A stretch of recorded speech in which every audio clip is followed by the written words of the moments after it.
But the reality is that they're in place because an attack like this was predicted. Jews pray and go to school in fortresses like no other group must experience. We can't fully appreciate our First Amendment rights in this country when we sacrifice our freedom for security. Also, as evidenced on Thursday, this attack was an anti-Israel driven form of anti-Semitism, which is the very specific crisis we're going through in this moment. We've heard the prevailing response that American Jews shouldn't be held responsible for the actions of the Israel government, and we agree with that. But we're also watching Jews be targeted for expressing any sort of relationship with Israel. Temple Israel displays an Israeli flag, and almost every synagogue in Metro Detroit displays Israeli flags.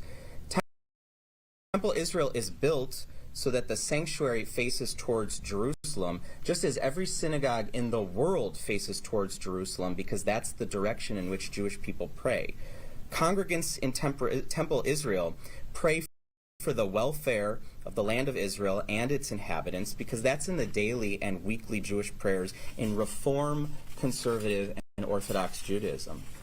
But if you display or express any of that, what most Jews define as Judaism, you become ripe for what others believe are legitimate attacks about Israel. And that is the anti-Semitism we need to address. It has caused people to harass Jews who publicly wear kippahs or Jewish stars or Hebrew writing. It's turned Zionist into a slur. It has led to vandalism right here at home on the anniversary of October 7th in 2024. Our Jewish Federation building in Bloomfield was vandalized. It has infected our politics when donors who are Jewish or the candidates that they support are being accused of being a part of an Israeli-led conspiracy.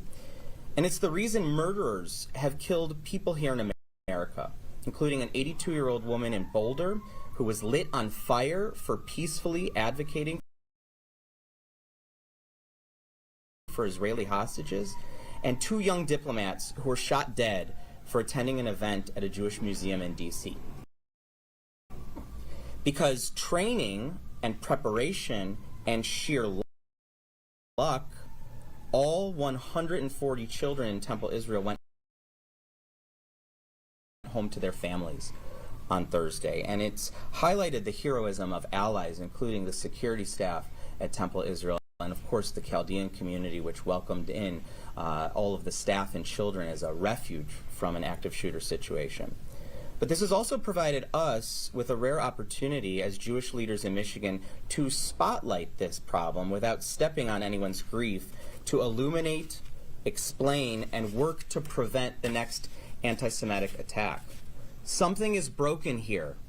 There should be a consensus around tackling anti-Semitism, and we're here to share our perspective on this.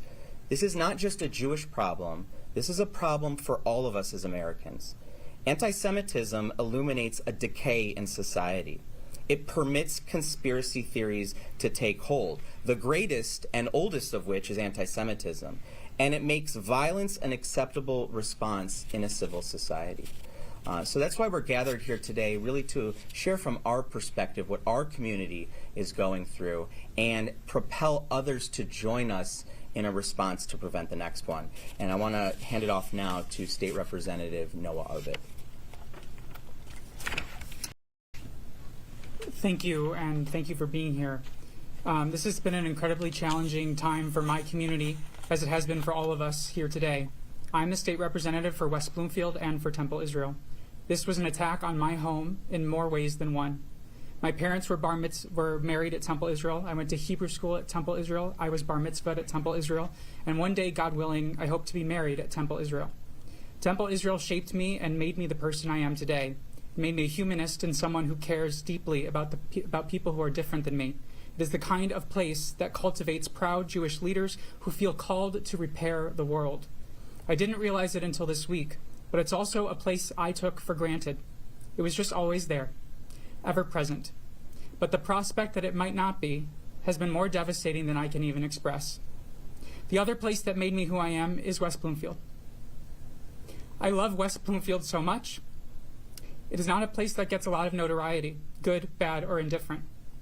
And to know that most of the world first heard of my home this week because of the hate that someone tried to inflict on us is wrong. I want people to know West Bloomfield by the heroism of Temple Israel's security team, by our amazing police and fire departments, by the township leaders Jonathan Warshay, Terry Weingarten, and Debbie Binder, by the way that the Chaldean community sprung into action to defend us, from the way that we will lift each other up and heal together across communal lines.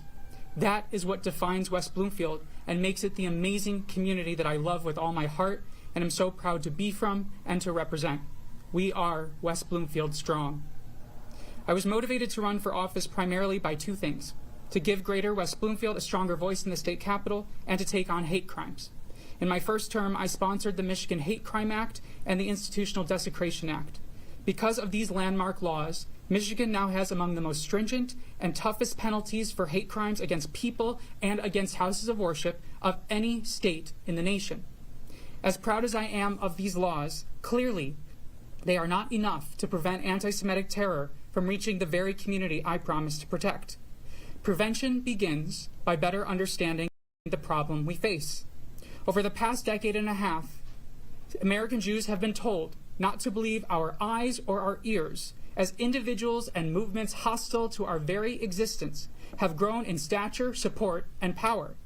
All while Jews and Jewish institutions have been jeered and stalked and threatened and vandalized and graffitied and beaten and shot and burned and killed. This is a wake-up call. In the Middle Ages, anti-Semitism attacked Jews as Christ killers. In the 20th century, it attacked Jews as racial pollutants on society. Today, it attacks Jews as an illegitimate sovereign nation, as in the State of Israel. Anti-Semitism operates differently than other prejudices. It is a flexible conspiracy theory that sees the Jews as behind any geopolitical conflict, economic justice, societal ill, or cultural rot, dealer's choice.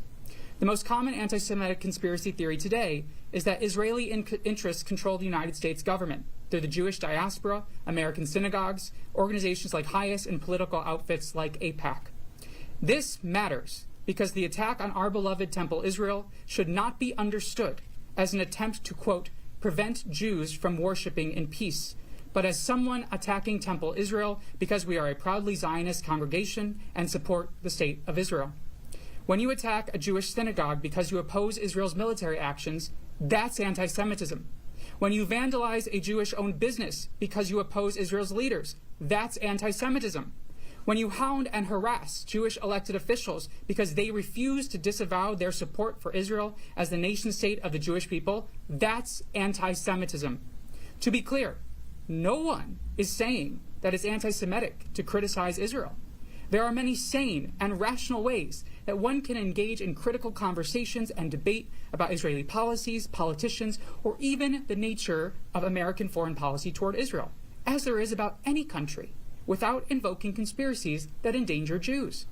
But too many influential voices are actively choosing to speak recklessly and to whip up hate against the Jewish community. From Hassan Piker to Candace Owens and Tucker Carlson, they are radicalizing far too many people, especially young people. Like many Americans, I believe Vladimir Putin's Russia to be a criminal terrorist state. But when was the last time someone bombed a Russian Orthodox church, vandalized a Russian cultural center, or beat up a Russian restaurant owner because they oppose Putin's illegal war in Ukraine? Never. It doesn't happen. So why is it regularly happening to Jews all across America? All Jews, no matter what we think about Israel, its leaders, and its policies, are deserving of equal treatment under the law and equal treatment in civic, economic, social, cultural, and academic spaces. Anything else is pure, vile, dangerous anti-Semitism. The relationship between hate speech and hate violence is cause and effect. The more anti-Jewish hate speech and anti-Zionist conspiracies are normalized and mainstreamed, the easier it becomes for more people to view all Jews collectively as legitimate targets for violence. That means Condemning and marginalizing anti-Semitic rhetoric literally acts to counter violence. Conversely, when people are silent or permissive in response to anti-Semitism, or worse, actually feed these conspiracies, they are complicit in establishing a permission structure for further violence against Jews. That means members of the public and political leaders alike have a crucial responsibility to dial down the rhetoric, to take their rhetoric out of the space of conspiracy and into the space of legitimate political debate. For example, saying, "I vehemently oppose the policies the AIPAC pushes and believe it has too much influence in Congress," has a profoundly different tone and impact than "Zionists control the entire United States government and we must quash their influence." One is a subject for debate. The other engages in wholesale conspiracy that endangers Jews. The crisis of anti-Semitism and anti-Jewish violence we face did not arrive overnight. It arrived through the passivity and silence of far too many individuals and institutions who would never accept this type of hatred and violence targeting their own community. But we are not doomed to failure. There are tangible steps that we can take here in Michigan to arrest this crisis and to prevent the radical school district in Michigan implement their award-winning K-5 digital